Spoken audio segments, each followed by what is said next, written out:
Thank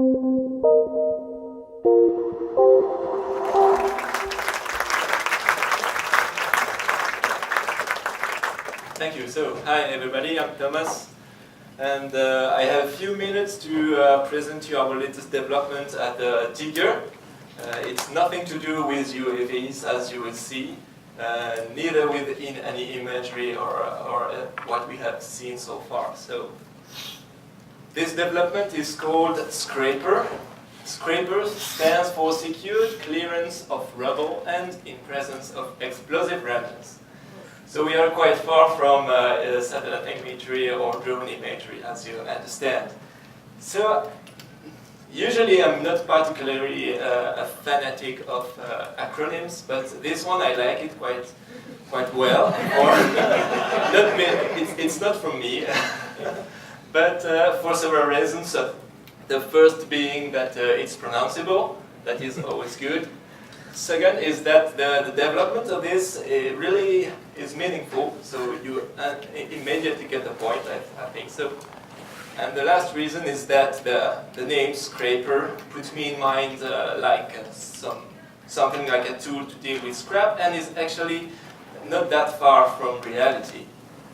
But before going into the details, I will just shortly introduce the foundation I'm working for. Of course, with our 18 years of history, there is plenty of incredible stories to be told, but I have no time, so I have to stick to the boring part, sorry for that. So, 18 years of existence. Tigger is in fact a foundation, mainly supported by private donors. We are based in Switzerland, but we also have a structure in the US. And our aim is to promote and introduce the use of new technology inside the demining community, so mine clearance. We've been active in more than 15 countries, mainly in Africa, because it's heavily mined continent, and we worked regularly with more than 20 partners, NGOs, international organizations, etc., etc. So we have quite a long experience in this demining humanitarian activities. So now, with the recent conflicts in Syria and Iraq, new threats are raising and new problems are raising. Historically, we have focused on developing and producing a demining robot for clearing anti-personnel minefields, so mainly in rural areas. So with these conflicts, recent conflicts, the problem has shifted to the urban areas, as you can see on this picture, taken from a drone. This is homes in Syria, heavily bombed, turned completely into rubble. So for this, our actual solution, our robot, that is weighing 12 tons, so it's something, cannot work in this scenario. So we had to turn our mind to find new solutions to address this. So maybe you see rubbles, maybe you are asking yourself, why do I speak about demining then? Because of this. These rubble are full of this kind of things that is called IED, for improvised explosive devices, led by the fighters in place to prevent the return of the populations and the reconstruction of the cities. The US citizen may know this threat because these things is responsible of the majority of the US soldiers killed in Iraq and Afghanistan. So it's a big threat for the military, but now it's going to be a very big threat also for the population going home to reconstruct their lives. But it's not unfortunately, the only thing you will find in these rubbles. You will also find this. It's called UXO, for an exploded ordnance, and it's also full of them. They might be in a very unstable state, so you never know if you touch it, if it will collapse, or maybe you smash it and nothing will happen. You never know. The big difference with mines, conventional mines, is that both of these kind of devices can potentially produce this. They can be much more powerful than any existing mines. to the point that you cannot really protect any material or people against this. So we had to think a new way, and the solution we propose and we started to develop is actually to take existing construction machines and transform them into robots, semi-autonomous, to be remote controlled. In place of the driver, we put an avatar to get the view from the cabin and the relevant information from the engine and the machine. We put all this inside a virtual reality environment to keep the cost as low as possible. So technically, this is not really difficult. All the pieces exist.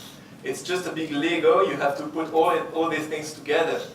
The main challenge, as we realize it during the development, is in fact the cost of this.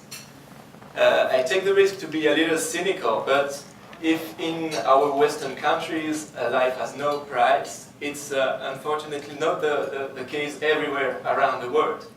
So if we can't manage to make our solution as cheap as possible, it will simply not, it will prevent to be used and potentially save lives. So to achieve this low-cost objective, we will work on 3 different levels. First, we will use second-hand local machines, find in-country, and maybe end-of-life machines. We can buy for a little amount of money, knowing that it is potentially lost. If we trigger such a big bomb, nothing will remain. Second, we are developing a standard kit, something really simple that can easily be adapted on any existing excavator, for example, with a minimum amount of customization. And the last